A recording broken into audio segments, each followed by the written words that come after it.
2025 সালে যারা এইচএসসি পরীক্ষা দিয়েছো দিনাজপুর বোর্ড থেকে এবং যারা বোর্ড চ্যালেঞ্জের জন্য আবেদন করেছিলে তাদের রেজাল্ট আজকে প্রকাশিত হয়েছে। দিনাজপুর বোর্ডের বোর্ড চ্যালেঞ্জের রেজাল্ট তোমরা কিভাবে দেখবে সেটাই আজকে ভিডিওতে জানাবো। প্রথমে গুগলে চলে আসবে এবং গুগলে আসার পর এখানে দিনাজপুর এডুকেশন বোর্ড বা দিনাজপুর বোর্ড লিখে সার্চ দিবে। সার্চ দিলে দিনাজপুরের যে শিক্ষা বোর্ড রয়েছে সেই শিক্ষা বোর্ডের ওয়েবসাইট প্রথমে আসবে এবং এই ওয়েবসাইটে ক্লিক করবে।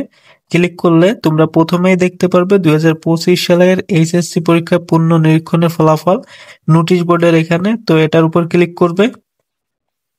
ক্লিক করার পর এখান থেকে একটা পিডিএফ দেখতে পারবে, এই যে নোটিশ। পিডিএফ এ ক্লিক করলে পিডিএফটি ওপেন হবে এবং এখানে যাদের রেজাল্ট পরিবর্তন হয়েছে সেই রেজাল্টটা এখানে দেখাবে। তোমরা সহজে তোমাদের রোল নম্বরটা খোঁজার জন্য এখানে থ্রি ডটে ক্লিক করে ফাইন্ড ইন পেজে ক্লিক করবে। ক্লিক করে এখান থেকে তোমাদের রোল নম্বরটা এখানে টাইপ করবে। রোল নম্বরটা টাইপ করলে এখানে দেখতে পারবে মার্ক করে তোমাদের রোল নাম্বারটা শো করবে যদি রেজাল্ট পরিবর্তন হয়ে থাকে। তো আজকের ভিডিওটা এখানেই শেষ করছি। ভিডিওটি ভালো লাগলে অবশ্যই একটা লাইক দিবে এবং চ্যানেলে নতুন দর্শক হলে চ্যানেলটি সাবস্ক্রাইব করে রাখবে।